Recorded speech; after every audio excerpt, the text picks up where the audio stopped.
এতক্ষণে তোমার আসার সময় হলো? কেমন আছো মা? ভালো আছি। মার খবর কি শুধু রাতেই মনে পড়ে? সারাটা দিন যে দুটো মানুষ এখানে পড়ে থাকি সেটা তোমার মনে থাকে না? চলো ভিতরে চলো। সারা রাত কি বাইরে দাঁড়িয়ে থাকবো নাকি? তুমি এখনো ঘুমাওনি কেন মা? কাল স্কুল আছে না? হ্যাঁ। চলো চলো চলো চলো চলো।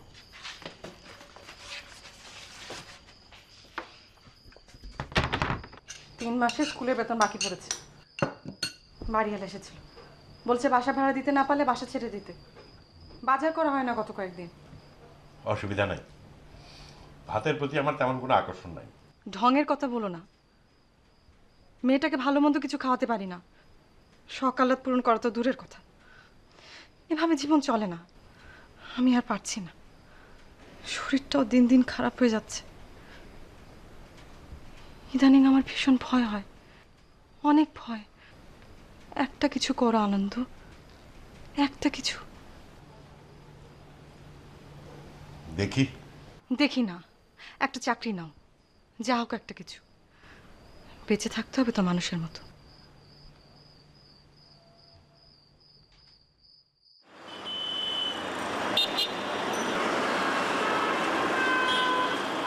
কি কবি, হঠাৎ টাকা লাগবে নাকি?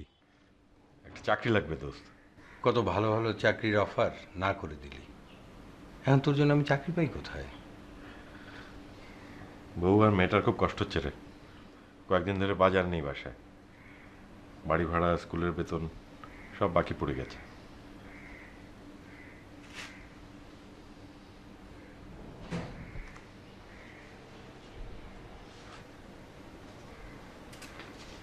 এখানে 5,000 টাকা আছে। আরে হ্যাঁ, তোকে একটা ঠিকানা দিচ্ছি।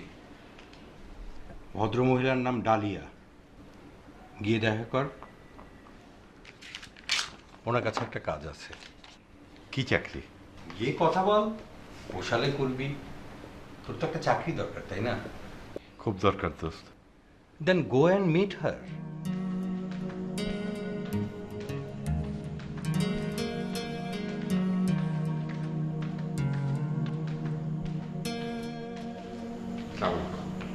ওয়ালাইকুম আসসালাম। আপনাকে জালাল পাঠিয়েছে? জি। বসুন। কি করেন? জি, আমি কবি। লেখাপড়া? বাংলায় অনার্স করেছি, পরে কম্পারেটিভ লিটারেচারে মাস্টার। গুড। পেন্টিং বোঝেন? আমার ইন্টারেস্টের জায়গাটাই কালচার, লিটারেচার, মিউজিক, স্কাল্পচার সবই আমার ভালো লাগে। Very good. জালাল তার মানে ঠিক মানুষকে পাঠিয়েছে এখানে। আমার কাজটা কি হবে? আপনার কাজ আমার সাথে কথা বলা। আর্ট, লিটারেচার, মিউজিক এসব নিয়ে আপনি কথা বলবেন। কখনো আমরা গ্যালারি ভিজিট করব, সিনেমা থিয়েটারে যাব। এটাই? এ শহরে এত মানুষ, অথচ কথা বলার মতো কোনো লোক নেই। আপনি আমার সাথে কথা বলবেন। এটা কেমন কাজ? আপনি সকালে আসবেন, এসে পেপার ঘেটে ইম্পর্টেন্ট নিউজগুলো আমাকে পড়ে শোনাবেন। কখনো আমরা দুজনে মিলে কোনো বই ডিসাইড করব, সেটি পড়বো এবং দুজন মিলে ডিসকাশন হবে। এটার জন্য আমাকে বেতন দেয়া হবে? আপনি কত চান? 20-25 হাজার ইজ ওকে। আপনি যাবার সময় 50,000 টাকা অ্যাডভান্স নিয়ে যাবেন। আর কোথাও গেলে টাকাগুলো আপনার হাত থেকে আপনি খরচ করবেন, কারণ এদেশের টাকাগুলো এত নোংরা, আমার ধরতে খুব ঘেন্না লাগে। আপনি 10টার সময় আসবেন, আমাদের কাজ শেষ হলে ফিরবেন। না মানে এনি প্রবলেম? না। তাহলে কাল থেকে শুরু। জি। ম্যাডাম, আসাদ সাহেব নামে এক ভদ্রলোক আপনার সাথে দেখা করতে চাই, বললেন খুব জরুরি। নিয়ে এসো।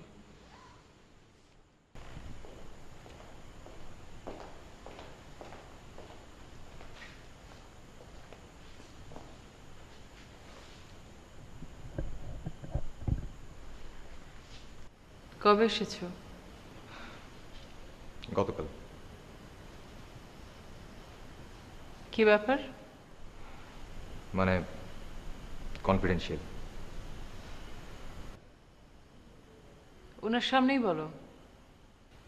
আমাদের মধ্যে তো এখন আর কনফিডেন্সিয়াল বলে কিছু নেই। ওকে,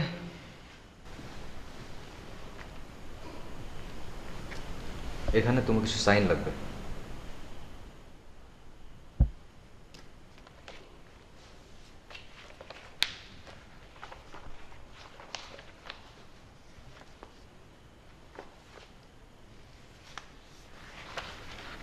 ওয়ান 117 ফর্ম।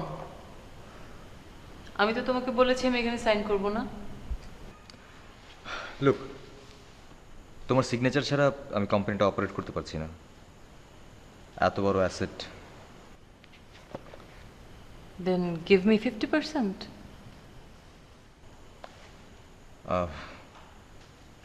এখন ক্যাশ অ্যাসেট নেই, তুমি সিগনেচারটা করে দাও।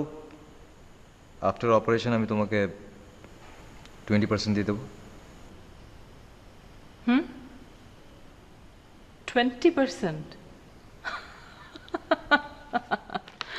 No, I cannot sign it. No. ওকে, 50%ই দেবো। Just give me some time. I don't believe you. এটাই কি তোমার শেষ কথা? আমি সাইন করব না, আমি বলেছি তোমাকে।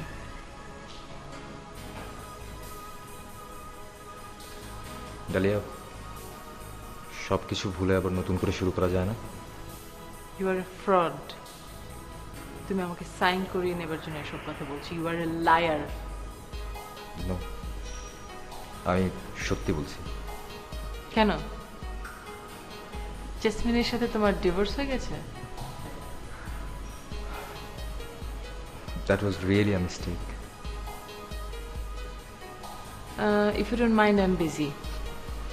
Who is this guy? That's none of your business.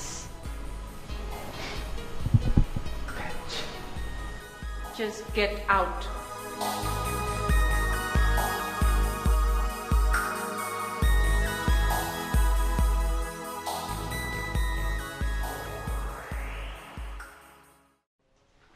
Tumpa, মা, বাবা, কই তুমি?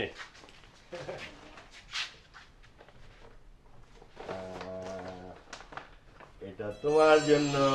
থ্যাংক ইউ বাবা।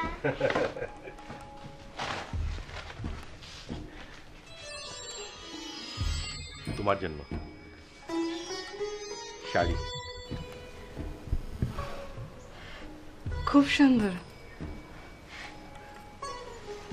কি বাজার করেছো?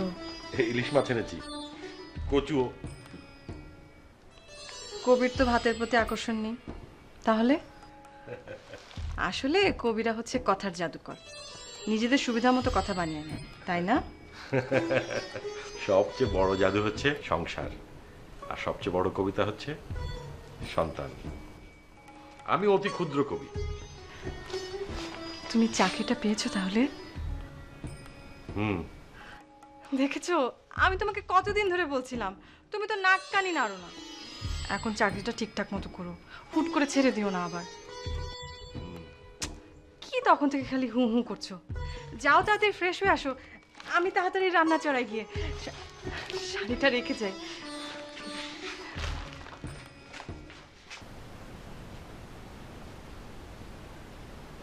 বাবা, একটা ছড়া বানাও তো। ছড়া বানাবো? টুম্পার ময়না, বায়না তার গয়না, সোনা দানা আয়না, আর কিছু চায় না। দেরি তার আর সয় না, না পেয়ে গয়না, গান সে আর গায় না, খানা দানা ছোয় না। তাই দেখে টুম্পা নিয়ে এলো গয়না। পেয়ে সোনার গয়না, খুশি তার আর ধরে না, খায় দায় গান গায়, তাই রে নাই রে না। বাহ, খুবই সুন্দর।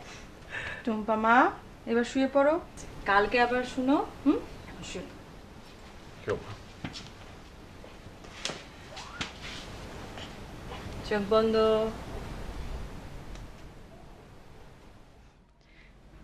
তোমার অফিসটা কোথায়? গুলশান। যাক বাবা, তোমার চাকরিটা হয়েছে। এবার না বেশ ঘাবড়ে গিয়েছিলাম। ঘাবড়ানোর কিছু নেই, একটা না একটা উপায়ে মানুষ টিকেই থাকে, ভয়ের কিছু নেই। শোনো, আমাকে না একবার ডাক্তারের কাছে যেতে হবে। শরীর খারাপ লাগছে? হ্যাঁ, ওই অপারেশনের জায়গাটা প্রায় চিনচিন করে ব্যথা করে। ঠিক আছে, কাল সকালেই চলো। কাল সকালে তো তোমার অফিস। আমার মনে হয় না সেরকম সিরিয়াস কিছু। তুমি কাজটা ঠিকমতো শুরু করো, তারপর সময় সুযোগ বুঝে একদিন যাব।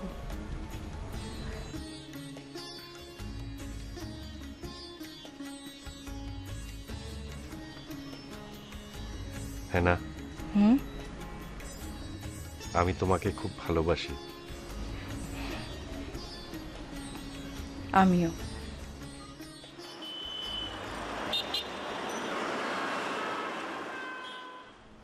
গাজা এখন কার্যত ধ্বংসস্তূপ। গত 28 দিনে 2000 বেসামরিক মানুষের মৃত্যু, যার অর্ধেকেরও বেশি নারী ও শিশু। ISIS এর কর্মকাণ্ডে মুসলিম বিশ্ব বিব্রত। ইসরায়েলে নতুন অস্ত্রের চালান পাঠাচ্ছে যুক্তরাষ্ট্র। রাশিয়ার বিরুদ্ধে অবরোধ আরো জোরালো এবং কঠোর হবে বলেছেন মার্কিন প্রেসিডেন্ট বারাক ওবামা। আপনি কি মার্কিন বিরোধী? জি, অ্যান্টি আমেরিকান? আমি শুধু হেডলাইনগুলো পড়ছি। অন্য কিছু পড়ুন। I live in America, I carry an American passport. নিজেকে কেমন অপরাধী মনে হচ্ছে। লঞ্চ ডুবির 10 দিন পরেও 60 যাত্রী নিখোঁজ। খুব তাড়াতাড়ি উদ্ধারের কোনো সম্ভাবনা দেখা যাচ্ছে না। এদিকে নিম্নচাপের কারণে উত্তাল নদী, বৃষ্টি ও প্রবল স্রোতে ব্যাহত হচ্ছে উদ্ধারকর্ম। পাড়ে ভিড় করে আছে হাজার হাজার স্বজনহারা মানুষ। ইটস অল রাইট, আর পড়তে হবে না। এত মৃত্যু আমার ভালো লাগছে না। পৃথিবীর ইতিহাস তো যুদ্ধ আর রক্তপাতের ইতিহাস। মৃত্যু আর যুদ্ধের দিক থেকে চোখ ফিরিয়েই মানুষ বেঁচে থাকে, কিন্তু কবিতা পারে না। আর তাই অসহ্য ব্যথা বুকে চেপে সে গেয়ে যায় জীবনের গান। একটা কবিতা শোনান তো। কবিতা?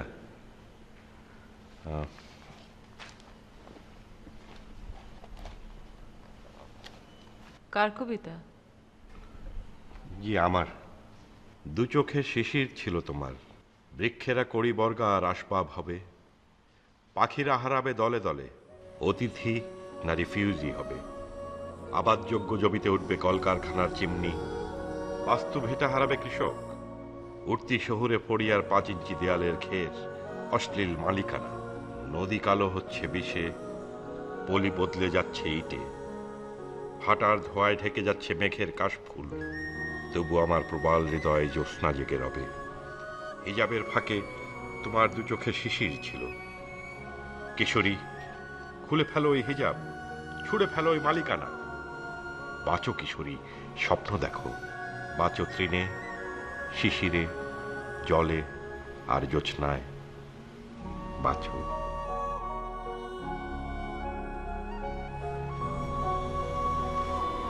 আপনার কবিতার সংখ্যা কত? গোনা হয়নি, কয়েকশো হবে। বই বের করেননি? করা হয়নি। টাকার জন্য? কত টাকা লাগে বই বের করতে? না, খুব বেশি না, তবে আজকাল তেমন কেউ আর কবিতা পড়ে না।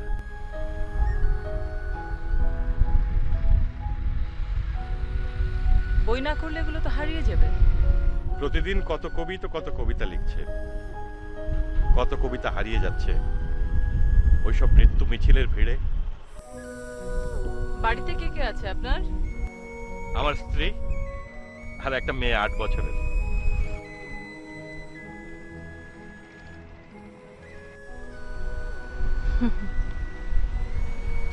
সুখী সংসার। আপনার কে কে আছে? আপনি জানেন আমি প্রশ্ন পছন্দ করি না।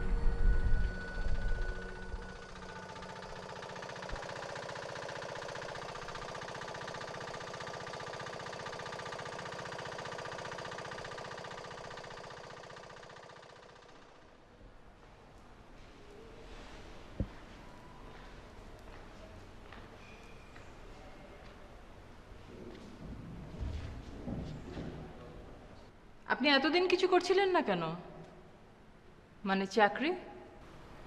নিজের জন্য কোনো সময় থাকে না। আপনি বড় কিছু করতে চান না? না, আমি ছোট ছোট কাজ বড় ভালোবাসা দিয়ে করতে চাই। মানে আমি চাই সবাই ভালো থাকুক। আমার মেয়েটা, জগতের সকল শিশু সবাই স্বপ্ন দেখুক, কোনো হিংসা বিদ্বেষ খুনোখুনি হানাহানি না থাকুক।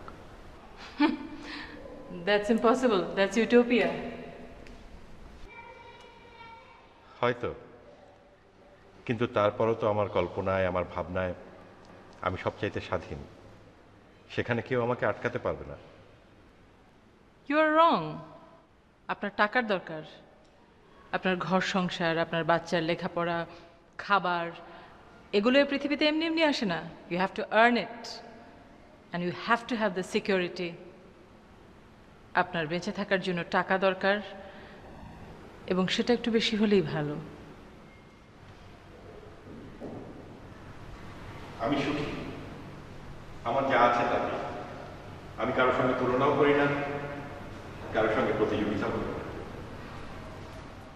But the world is competitive, it's a vile world. প্রতিযোগিতা ছাড়া এখানে কেউ টিকে থাকতে পারে না।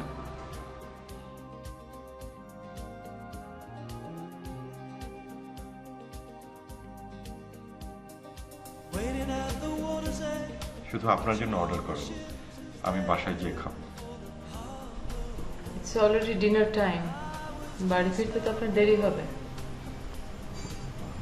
দেরি হোক, অসুবিধা নেই। আমার কি মনে হয় জানেন, সাফল্যের পর সবচেয়ে আনন্দের হচ্ছে আহার, দি ডেলিকেসি অফ ফুড। আজ রাতেও পৃথিবীর 40% লোক অনাহার বা অর্ধাহারে থাকবে। সেজন্য কি আমরা না খেয়ে মরে যাব, নাকি আত্মহত্যা করব? পৃথিবীকে আপনি বদল করতে পারবেন না।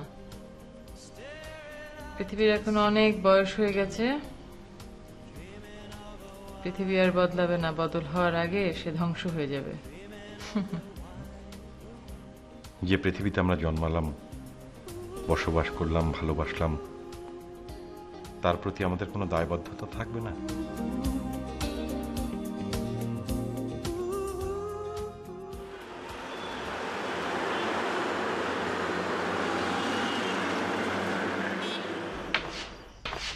এত রাত হলো। নতুন চাকরি, কিছু বলতেও পারি না। তাই বলে রাত 11টা? রাস্তায় জ্যামও বেশি আছে। ফ্রেশ হয়ে নাও, খাবার দিচ্ছি। আমি খেয়ে এসেছি। হেনা, খেয়ে এসেছো? ও, আমি তো। তুমি খাওনি না? এরপর দেরি দেখলে তুমি খেয়ে নিও।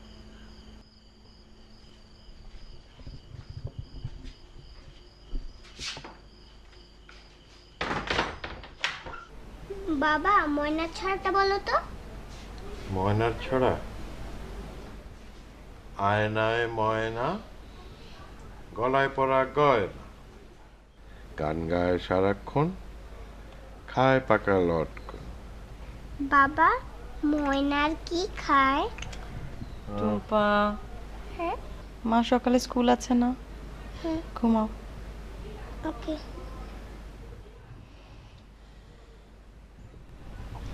আচ্ছা, তোমার চাকরিটা কিসের? বিএসএ চাকরি। কাজটা কি?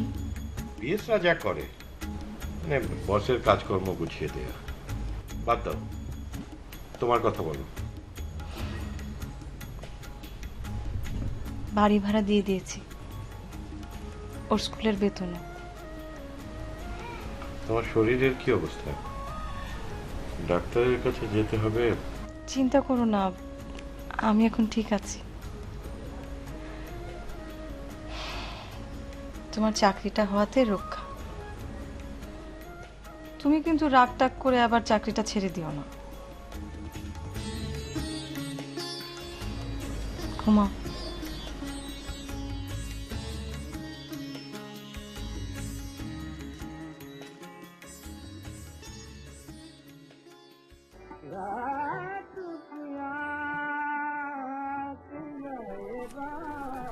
এই লালবাগ দুর্গটা তৈরি হয়েছিল মোগল আমলে, সপ্তদশ শতাব্দীর শেষ ভাগে। তারপর পরই ঢাকার সুবেদার হয়ে আসেন শায়েস্তা খান।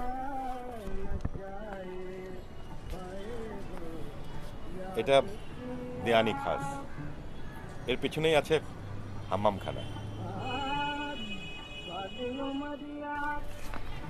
হিস্ট্রিতে আপনার খুব ইন্টারেস্ট? শত শত বছরের আগের মানুষের জীবন, ভাবনা, স্বপ্ন জানতে ইচ্ছে করে। কি জানলেন? এই সহস্র বছরের এত অর্জনের পরও মানুষের মৌলিক অনুভূতিগুলি বেশি পাল্টায়নি। তার আনন্দ, বেদনা, বিয়োগ, লোভ, ক্রোধ একই রকম আছে।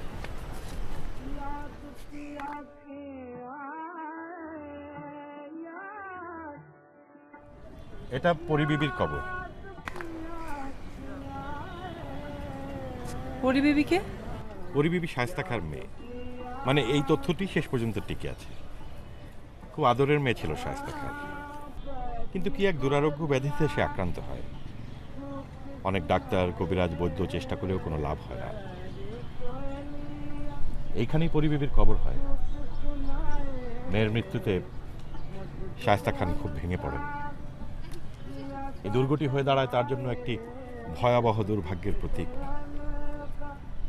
এর কাজ তিনি আর সমাপ্ত করেন না। পড়ে থাকে অসমাপ্ত দুর্গ, পোড়া মাটির ইটের স্তূপ, চুন, সুরকি। তারই মধ্যে আবার রাজধানী বদলে যায় মুর্শিদাবাদে। আমার কাছে অবশ্য বড় হচ্ছে কন্যার জন্য পিতার প্রেম।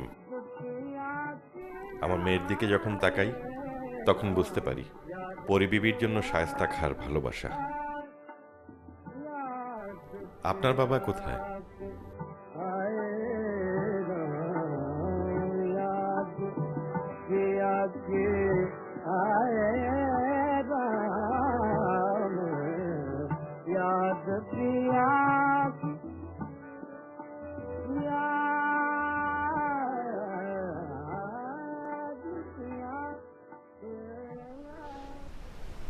উনি আমার বাবা। ওনার কি হয়েছে? হার্ট অ্যাটাক, কোমায় আছেন। আপনি কি কাইন্ডলি একটু বাইরে যাবেন? আমি ওনার সাথে কিছুক্ষণ একা থাকবো।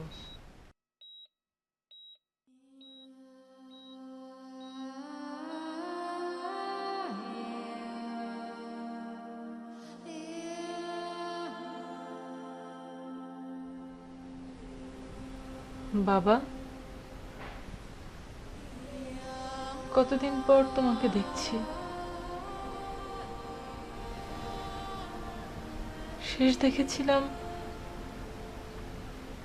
তখন আমার বয়স 3। অফিস থেকে ফিরে তুমি আমাকে কোলে নিয়ে বসতে, চকলেট খাওয়াতে, তারপর বলতে আমার মেয়েটা একেবারে ডালিয়া ফুলের মতো সুন্দর, ওকে আমি পৃথিবীতে সবচেয়ে বেশি ভালোবাসি।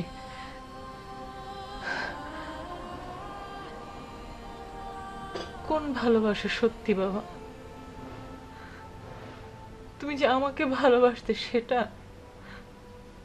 নাকি যে মানুষটার জন্য তুমি আমাকে আর মাকে ফেলে চলে গিয়েছিলে সেই ভালোবাসা? প্রতি সন্ধ্যায় তোমার অফিস থেকে ফেরার সময় হলে আমি কাঁদতে শুরু করতাম, তারপর গভীর রাত পর্যন্ত চিৎকার করে কাঁদতাম। মা নীরবে কাঁদতেন। তুমি আসোনি। তারপর একটু বড় হওয়ার পর মনে হতো তুমি নিশ্চয়ই ফোন করবে, তুমি আমার সাথে কথা বলতে চাইবে, তুমি বলনি বাবা একদিনও আমাকে ফোন করো।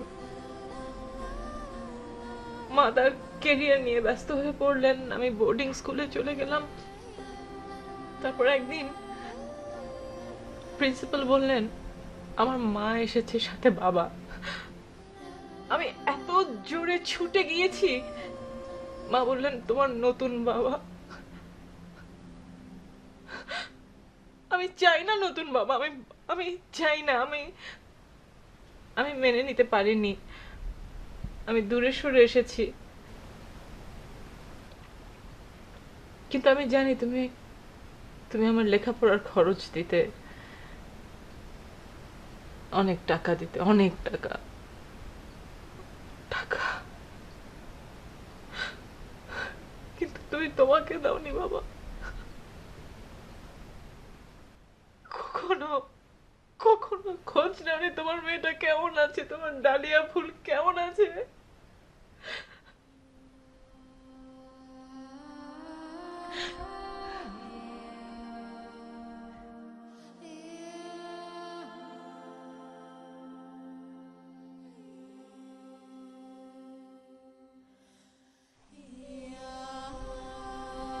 পরিবিবিকে আমার খুব হিংসে হয়, ভীষণ হিংসে হচ্ছে জানেন। হিংসার একটা নতুন দিক আমি খুঁজে পেয়েছি।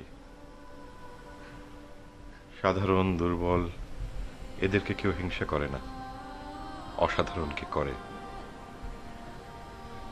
আপনাকে যদি কেউ হিংসা করে বুঝবেন আপনি কিছু অর্জন করেছেন। আপনি খুব সুন্দর করে কথা বলতে পারেন। আমি কবি না, কথাই তো আমার কাজ। কিন্তু আপনার কথার ভেতরে ফাঁক আছে।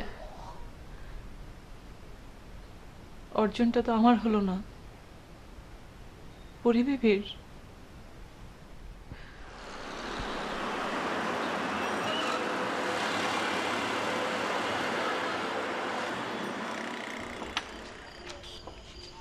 বাবা তুমি এসেছো? মা কোথায় টুম্পা? শরীর খারাপ, শুয়ে আছে। তাই কখন থেকে? বিকেল থেকেই। তেমন কিছু হয়নি, ঠিক হয়ে যাবে। খেয়েছো কিছু? হ্যাঁ, আমরা তো খেয়ে নিয়েছি। তুমি খাওনি? না। 9টা বেজে গেল, আমি তো ভেবেছিলাম তুমি খেয়ে আসবে। আচ্ছা ঠিক আছে, আমি রান্না বসাচ্ছি। না না, রান্না করতে হবে না, একদিন না খেলে কিছু হয় না।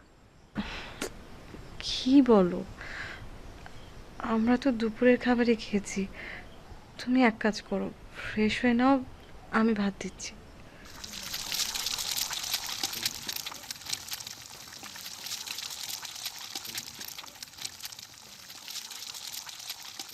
একটা ছড়া বলো তো বাবা। ছড়া?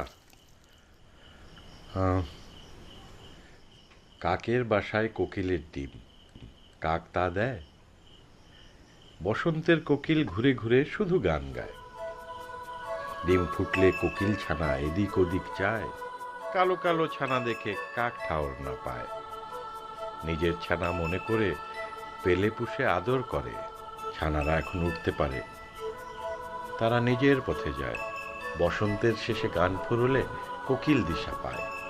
মনের দুঃখে একলা কোকিল দুঃখের গীত গায়। আচ্ছা বাবা, কোকিল কাকের বাসায় ডিম পায় কেন? কোকিল ঘর বানাতে পারে না তো মা, তাই। কেন পারে না? তাই তো, সবাই ঘর বানাতে পারলে কোকিল কেন পারে না? ও যদি বাসা বানাতে পারতো তাহলে ওর ছানারা হারাতো না। টুম্পা, বাবাকে খেতে দাও। এত তাড়াতাড়ি হয়ে গেল? ডিম বাজতে আর কতক্ষণ সময় লাগে?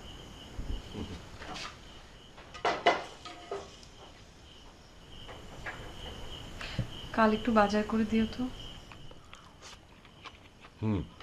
আর ডাক্তারের অ্যাপয়েন্টমেন্টও নিতে হবে। যে চাকরি, আমি তো সময়ই পাই না।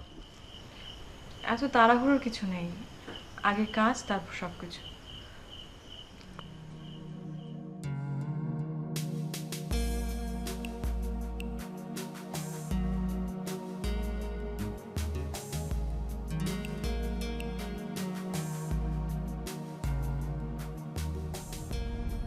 আমরা কোথায় যাচ্ছি? গেলেই বুঝতে পারবেন। আপনি দেশে কতদিন থাকবেন? জানি না, যতদিন ভালো লাগবে। You are asking questions. দুঃখিত। আপনার স্ত্রীর নাম কি? হেনা। হেনা? মেহেদি? হাসনু হেনা আমাদের দেশের একটা ফুল, রাতের বেলা ফোটে, মাতাল করা গন্ধ, বাতাসে সেই গন্ধ ভেসে যায় অনেক দূর পর্যন্ত।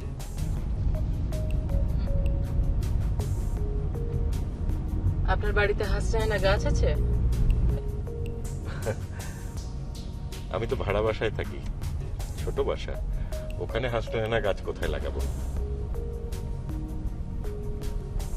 অবশ্য অনেকে এই গাছ লাগাতে চায় না, কারণ হাসনু হেনার গন্ধে নাকি সাপ আসে। I'm afraid of snakes.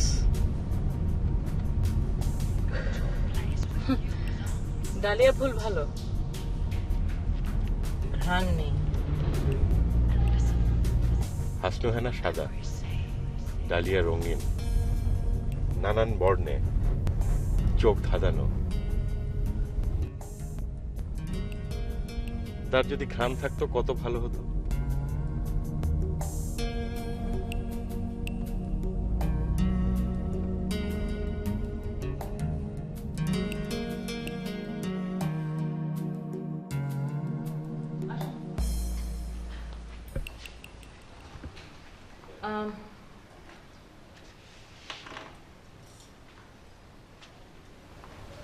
কেমন আছো ডালিয়া?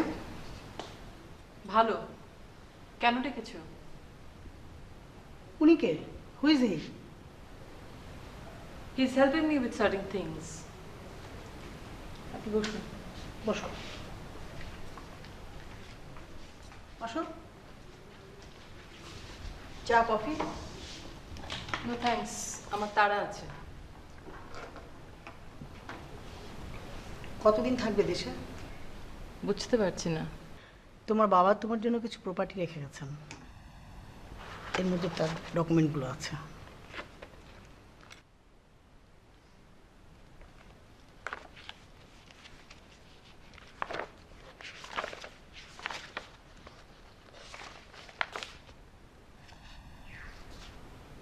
চারটা ফ্ল্যাট, অনেক জমি, সবই প্রাইম জায়গায়।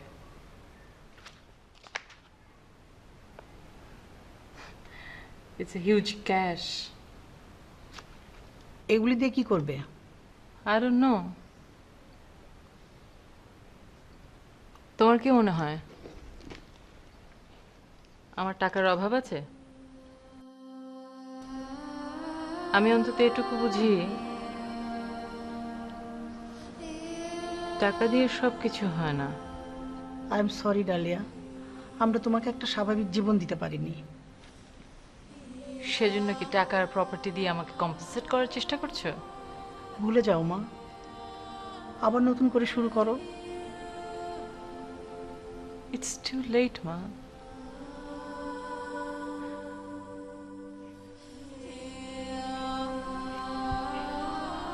আমরা কখন ফিরবো? কেন, ভালো লাগছে না? আমার তো খুব ভালো লাগছে। মানুষের কোলাহল নেই, ভিড় নেই, ধোঁয়া ধুলো নেই। সুন্দর না জায়গাটা? সুন্দর। আমি তো ভাবছি আজ আমি এখানে থেকে যাব। আমি তো বলে আসিনি। Doesn't matter, you are on duty.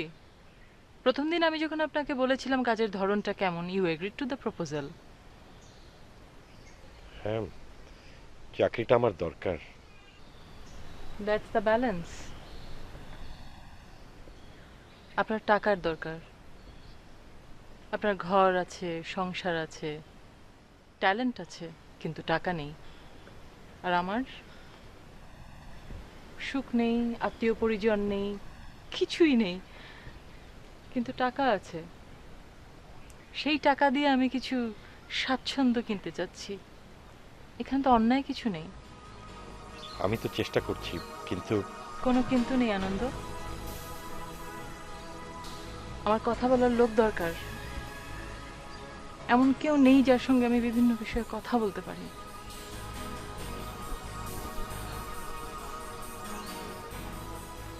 আমি তোমাকে টাকা দেব।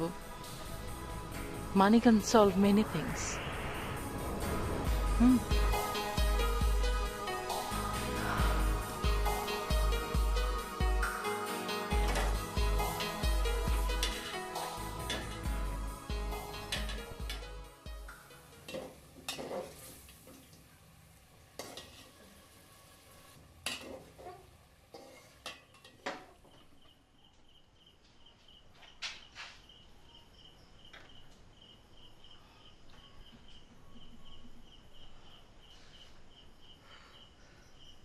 টুম্পা,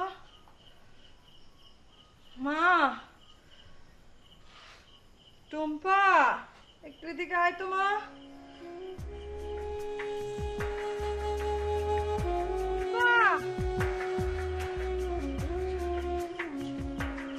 কি হয়েছে মা? মা আমাকে একটু ধর।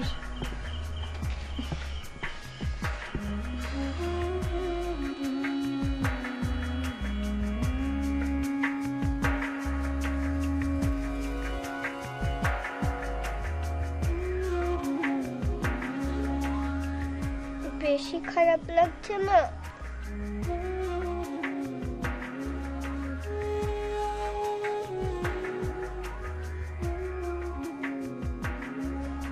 অনেক গরম তো।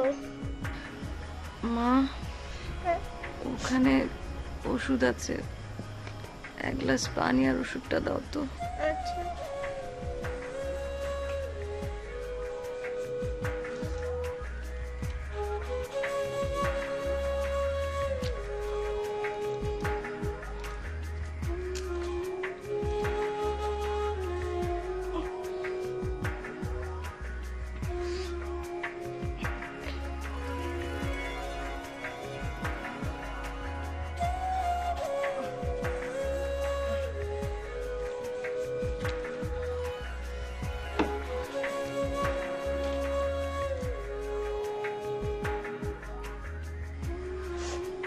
আরে কাঁদছো কেন? মার কিচ্ছু হয়নি, ঠিক হয়ে যাবে মা।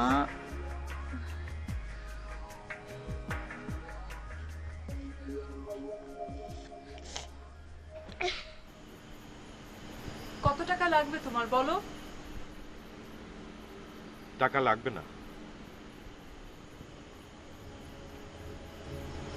টাকা হলে তোমার কবিতার বই হবে, তোমার বাচ্চার ভালো স্কুল, তোমার স্ত্রীর চিকিৎসা, একটা বাড়ি, বাড়ির সামনে লন, লনে ফুলতে থাকবে হাসনাহেনা ফুল, আর সেই ফুলের গন্ধে মৌ মৌ করবে তোমার চারপাশ।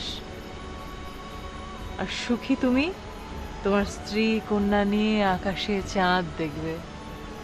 আহ, আমি টাকা দেব, তোমাকে অনেক টাকা দেব। আপনি ভুল ভাবছেন। মানুষ উন্নত প্রাণী, সে কৃতদাস না। শুধুমাত্র অর্থের বিনিময়ে তাকে কেনা যায় না। জীবন একটা উপহার, যার মূল্য অপরিসীম। বাঁচুন, স্বাভাবিক সুন্দরভাবে বাঁচুন, দেখবেন জীবনটা কত সুন্দর।